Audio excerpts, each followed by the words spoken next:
Hey, Mookie. What's going on? J- just curious how you guys have adjusted to the life in Texas. Is it strange you'll be playing your Dodger playoff games in Texas? Yeah, it's definitely a little strange, but you have to adapt, and I think everything will be fine. I mean, that will all be secondary to what's important to us. What did you think about the way the ballpark played, the way the ball flew out of there when you guys played? Is it as big as it kind of looks like? Yeah, it's a pretty big field, but that means there's a lot of hits out there, and so we just build innings, with hits instead of homers. Mookie, we've all heard you say that you felt like the Dodgers got punched in the face in that first game in San Diego. What do you think the message was that you sent back to that team in the next two games and also for this series? Uh, I mean, just that we're here to play. We're not gonna just keep getting punched in the mouth. We can come back at you, and obviously this is a new series, and so we have to come out with some energy, ready to go because they will. Do you have to try to match their energy because they play with a lot, or do you just have to be the steadying selves that you guys play with? I think we just have to be the steady selves that we that who we are. I mean, we can't. They have a lot of energy, a lot of young guys over there, and so we can't. That's tough to match. We don't need to play their game. We need to play ours. Thanks, Mookie. Next question is from Bill Plunkett. Go ahead. Yeah, Mookie, about the series in San Diego in September, when you said that, what did you mean by getting punched in the mouth? I mean, just that we were flat. I mean, they just kept it just seemed like they just kept coming at us the whole game. We never had an answer. There was really nothing we could do other than just sit there and take it. And so, at that time, and so we just had to talk amongst ourselves, and we were able to come back out and play the game that we always do. Is it a good thing to get punched in the mouth once in a while? Absolutely, it's definitely a good thing, and I'm glad it happened at the time, and so now we know what to expect, going forward. How does this series change if they don't have Lamet and Clevenger?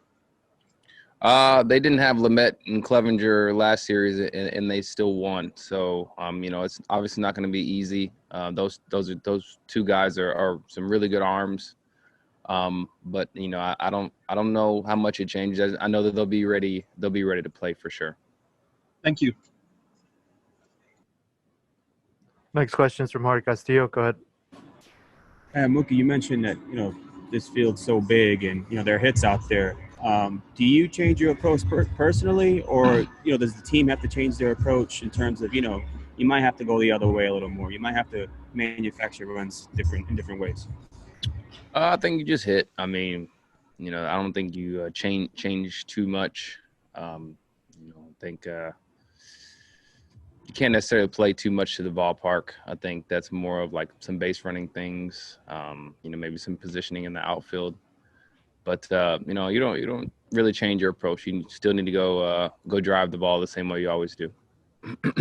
That series you guys had here against the Rangers, is that valuable just for yourself, even defensively, just knowing the dimensions and all that stuff? Yeah, absolutely. It kind of plays into our hands as far as we've been here before. We kind of know how the ball travels, know a couple ins and outs of the field, and so we can kind of use that to play this series. Thank you. Next question is from Rowan Kavner. Go ahead. Hey, Mookie, with the amount of time you guys have had before this series, are you a guy that likes to pour over as much data as you can about the other team, or is there kind of a level where you don't want to overload too much information?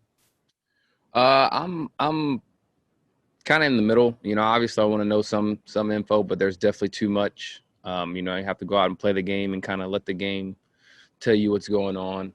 So that's kind of the way I view it. Just try and get some info, and then just read how the game's being played. You guys have had a lot of fun games and series against this team. Is there one that sticks out most to you when you think back to the games you guys have played against each other? I mean, and not off the top of my head. I know this will probably be the most fun. I'm sure there's gonna be a lot going on, but I'm here for it. Thanks. Next question is from Ken Gurnick. Go ahead. Mookie, a lot of people compare Tatis to you, maybe being the next Mookie as a player that can impact the game in so many ways. Do you see that? And having not seen a lot of him until this year, what are your impressions of him and his ability? Obviously, he's a star. I mean, he does everything on the baseball field you can ask for. I wouldn't necessarily compare him to me because we're two different people. But he's got all the tools, the smarts. He's got everything, and so he's definitely a lot of fun to watch. But there's also like a lot of maturity there as well. So just got to tip your cap to somebody who's that good, that handles everything so well. Thanks, Mookie. Next question is from Evan Grant. Go ahead.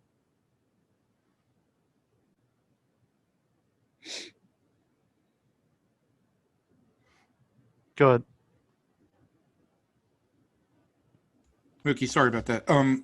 As a guy who came over new to the Dodgers this year, how would you describe the way this system of processing information and making decisions works as compared to, not compared to anything, but just how would you describe it to the outsiders?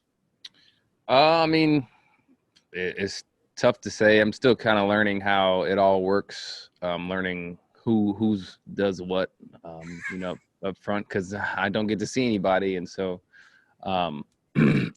it's tough to kind of answer that question because I don't know what goes behind it. I just know what's in front of me. All right, thank you very much. Next question is from Jeff Sanders. Go ahead.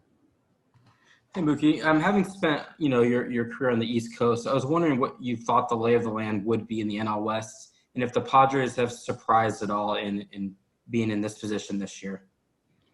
I mean, just being out here on the West Coast is, a different way of life for me. I didn't necessarily think about the teams that I'd be playing against. Everybody's in the big leagues and everybody's good. So the Padres are young and they signed a couple guys. They're going to be good here soon. And then once I got here, you didn't realize how good they were. They have some a lot of really, really good arms. Some good prospects coming up. So, I mean, it's just it's going to be a lot of fun, going forward. The bullpen game they threw the other day, you've had your matchups with them, but does seeing, their manager work through that, does that give any information about how they might approach some of these games when they are light on starting pitching? I mean, maybe, he'll make his decision whenever that time comes. I don't want to think for him, but just seeing it, lets you know that the depth they have in their bullpen is really good and they can get the job done. Thank you. I got time for one more. Go ahead, John. Thanks. Hey, Mookie. I was curious to ask you, Dave Roberts is certainly regarded as one of the great communicators in baseball, and I wonder, what have been your observations about how Dave has been able to do that during a year in which in-person communication has been so difficult?